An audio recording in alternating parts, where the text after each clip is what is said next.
یہ جو حیا ہے، یہ جو شرم آپ پر طاری ہے کہ یار اللہ کو کیا جواب دیں گے، اللہ کے سامنے شرمندہ ہو جائیں گے، اللہ کہے گا تجھے میں نے یہ بدن دیا تھا، اس بدن کا حق ادا کرنے کو تجھے حکم دیا تھا، اور تجھے نبیوں کے ذریعے سے نماز کا حکم دیا، تو نے نماز نہیں پڑھی، اس نماز کا میں کیا جواب دوں گا؟ زکوٰۃ آپ اس لیے دیتے ہیں کہ مال میں برکت ہو، مال میں تو برکت ہونی ہے، لیکن آپ زکوٰۃ اس لیے دیتے ہیں آج اگر میں نے زکوٰۃ نہ دی تو کل روز قیامت میں اللہ کے سامنے پوچھ ہو گئی کہ یہ جو پیسہ اور مال تجھے دیا تھا، اس مال پیسے کو تو نے کیا حق ادا کیا، تو اللہ کے سامنے میں شرمندہ ہو جاؤں گا۔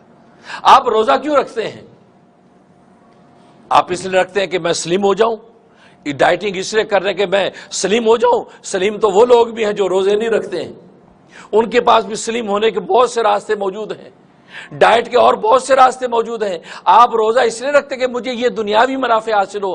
ہاں یہ تو اللہ کی شان ہے کہ اللہ تبارک و تعالیٰ کے لیے بندہ جب جھکتا ہے، اللہ اس عبادت کی برکت سے دنیا کے نفع بھی آپ کے پیروں میں ڈال دیتے ہیں، لیکن حقیقت میں آپ کا جو تصور ہے وہ آخرت ہے۔ آپ اس لیے روزہ رکھتے ہیں کہ یار یہ چار دیواری کے اندر پیاس لگ رہی ہے، بھوک لگ رہی ہے، اور کوئی دیکھنے والا نہیں ہے، اور ٹھنڈا شربت میرے سامنے ہے، اور کھانا میرے سامنے ہے، یار شربت پی لیتا ہوں، کس نے دیکھا ہے؟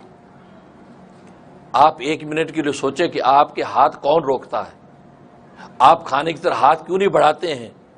میاں بیوی گھر کی چار دیواری میں ہیں، میاں بیوی گھر کی چار دیواری میں کتنی چیزوں میں کمپرومائز کرتے ہیں، اپنی زندگی کے کتنے معاملات میں کمپرومائز کر جاتے ہیں، جس کی خبر نہ کسی کے باپ کو ہوتی ہے، نہ کسی کی ماں کو ہوتی ہے، نہ کسی دوست احباب کو ہوتی ہے۔ یہ میاں بیوی گھر کی چار دیواری میں روزے کی حالت میں کمپرومائز کیوں نہیں کرتے ہیں؟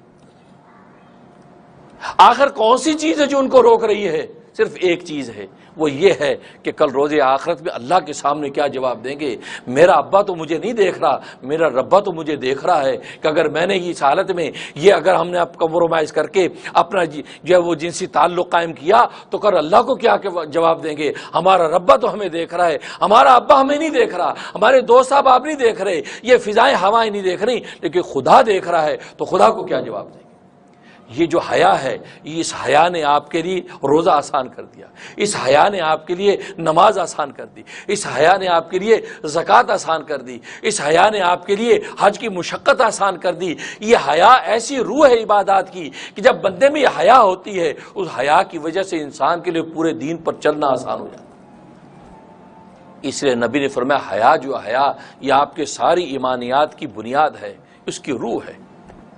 اور جب روح کامل اور مکمل ہوتی ہے تو میں نے بتایا کہ پھل جب لگے گا میٹھا ہوگا تو پھر ایمان کی مٹھاس محسوس ہوگی۔ ویڈیو کے نیچے سبسکرائب کے بٹن پہ کلک کریں، بیل کے آئیکن پہ کلک کیجئے تاکہ ہر نئی ویڈیو کی نوٹیفیکیشن آپ کو مل جائے۔